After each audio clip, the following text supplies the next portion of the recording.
بسم اللہ الرحمن الرحیم۔ امید ہے آپ سب خیریت سے ہوں گے اور ہم آپ کو فارمیسی اسسٹنٹ کے بارے میں پڑھا رہے ہیں۔ تو یہ پہلا پیپر ہے اور پہلا ہی باب ہے اس کا، یعنی کتاب کا سٹارٹ ہے، شروع ہے۔ تھوڑا سا یہ سمجھ لیں کہ کتاب میں نہ تو سوال و جواب لکھے ہوتے ہیں، نہ شارٹ کویسچن لکھے ہوتے ہیں، نہ کوئی لمبے لانگ کویسچن لکھے ہوتے ہیں۔ اس میں صرف ایک تحریر لکھی ہوتی ہے، جو ایک باب بنایا ہوتا ہے، اگلا باب، اس سے اگلا باب، اس طریقے سے کچھ ہیڈنگ دی ہوتی ہیں۔ تو اس میں سے نہ تو شارٹ سوال لکھے ہوتے ہیں، نہ ایم سی کیو لکھے ہوتے ہیں۔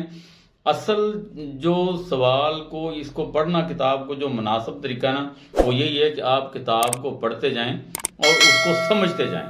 یعنی صرف یہ نہ ہو کہ آپ نے کتاب پڑھی ہے تو اس میں سے اپنے سوال تلاش کرنا شروع کر دیے۔ آپ صرف اور صرف اسے دیکھتے جائیں اور پڑھتے جائیں اور سمجھتے جائیں کہ کتاب میں لکھنے والا لکھنا کیا چاہتا ہے اور سمجھانا کیا چاہتا ہے۔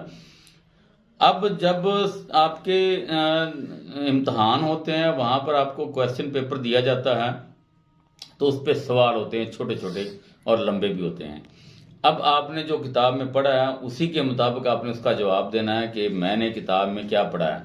تو کتاب میں تو مسلسل ایک تحریر لکھی ہوئی ہے، آپ نے اس میں پڑھا ہے، لیکن اس میں سے مختصر وہ پوچھ لیتا ہے کہ جی فارمیسی سے کیا مراد ہے، یعنی علم ادویہ کیا ہے یا فارمیسی سے کیا مراد ہے۔ تو آپ اس کو پوری تحریر نہیں لکھیں گے، فارمیسی سے کیا مراد ہے، اس کا آسان سا اور مختصر سا جواب یہی ہے کہ ادویات کے، یعنی بنانے، بیچنے اور استعمال کے عمل کو فارمیسی کہتے ہیں۔ یہ مختصر سا جواب بھی آپ دے سکتے ہیں۔ ویسے تو فارمیسی سے کیا مراد ہے، یعنی علم ادویہ، فارمیسی یہ ایک ایسا علم ہے جس کے ذریعے قدرتی و مصنوعی ذریعے سے آسانی سے مل جانے والے عناصر سے مختلف ادویات تیار کی جاتی ہیں۔ یہ ادویات تحقیق، امراض کی روک تھام، علاج اور تشخیص میں استعمال ہوتی ہیں۔ علم اور فن، علم ادویہ فن اور سائنس کے علم کا مجموعہ ہے اور ادویات کی تیاری دوا ساز کی پیشہ ورانہ صلاحیتوں کی بدولت ہی ممکن ہے۔ مثلا وہ اپنے پیشہ ورانہ علم کی بنیاد پر مطلوبہ عناصر کا چناؤ کرتا ہے اور مطلوبہ عناصر کی وہ شناخت کرتا ہے۔ ان عناصر کے مختلف جاندار اجسام پر اثرات کا مطالعہ کرتا ہے۔ فائدہ مند عناصر کے ملاپ سے ادویات تیار کی جاتی ہیں۔ ان عناصر کا تجزیہ کرتا ہے۔ آخر میں ادویات کے معیار کو پرکھا جاتا ہے۔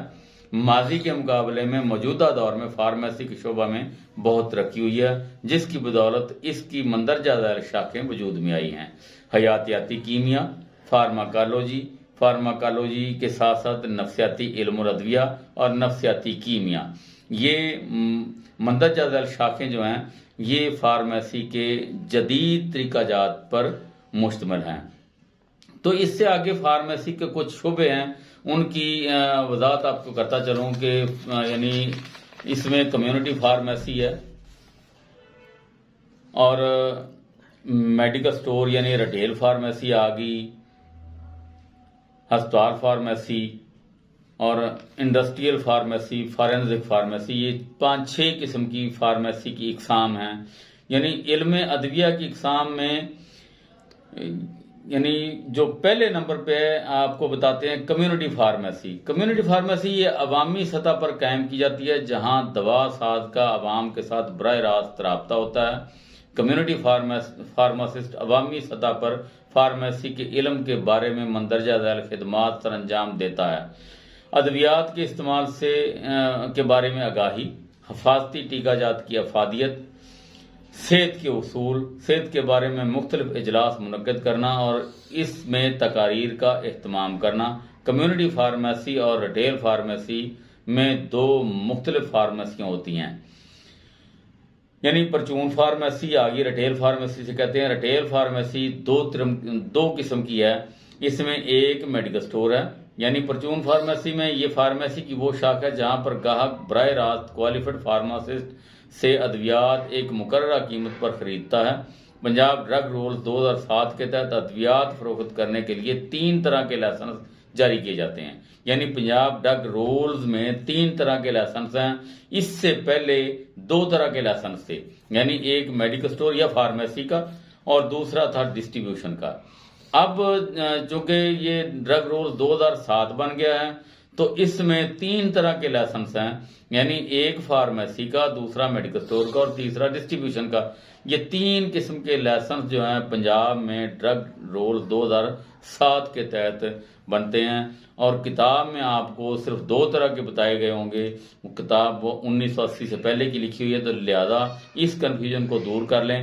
کچھ دوست سوال کرتے ہیں کہ کتاب میں 2 لکھے ہوئے ہیں، یہاں 3 قسم کے لکھے ہوئے تو یہ کیوں ہے؟ تو آپ کو یہ میں نے وضاحت کر دی ہے۔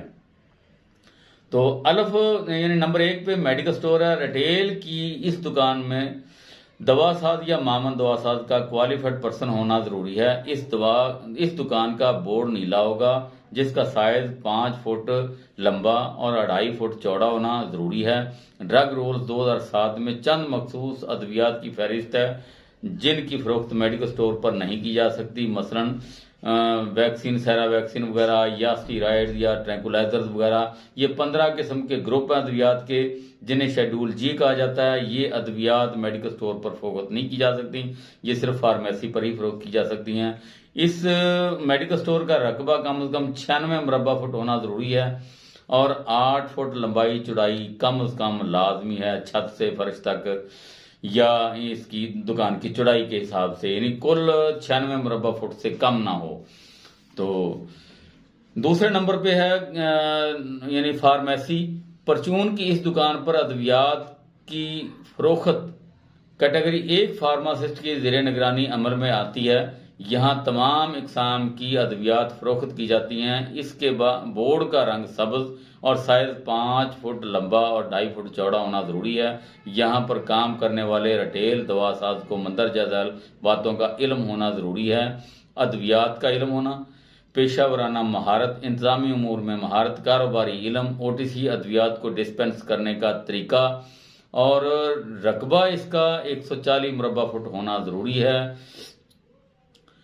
تو اس کے ساتھ ساتھ پنجاب میں اس وقت تقریباً 25,000 سے زائد پرچون فروشی، ریٹیل، فارمیسی اور ڈسٹریبیوشن کی تینوں قسم کی دکانیں موجود ہیں۔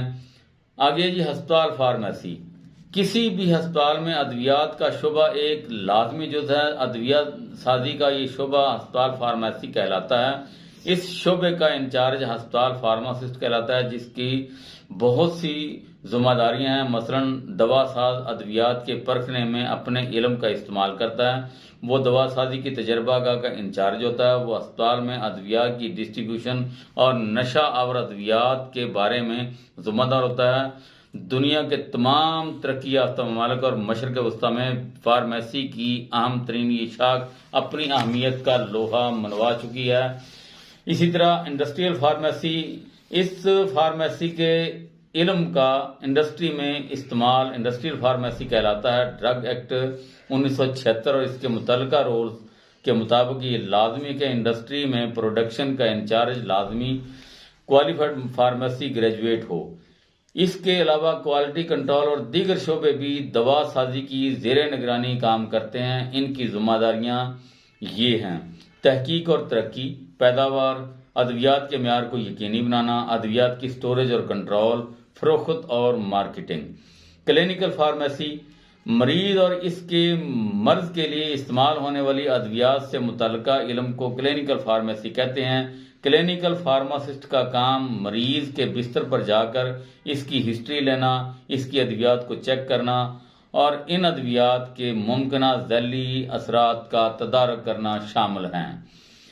تو آخر پہ جی فارنزک فارمیسی، ادویات کی تیاری سے لے کر مریض کو فراہمی تک کے تمام مراحل پر ادویاتی قوانین کا اطلاق ہوتا ہے۔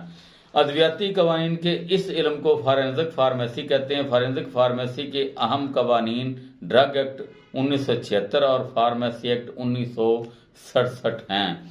یہ تھا اس کا سٹارٹ شروع ہوا۔ آپ نے سوال خود تیار کرنے ہیں۔ آپ کو کہتا ہے کہ فارنزک فارمیسی کیا، تو آپ نے اتنا ہی جواب دینا ہے، لمبا نہیں دینا۔ تو انشاءاللہ آئندہ اگلے سوال کی تیاری کریں گے۔ والسلام۔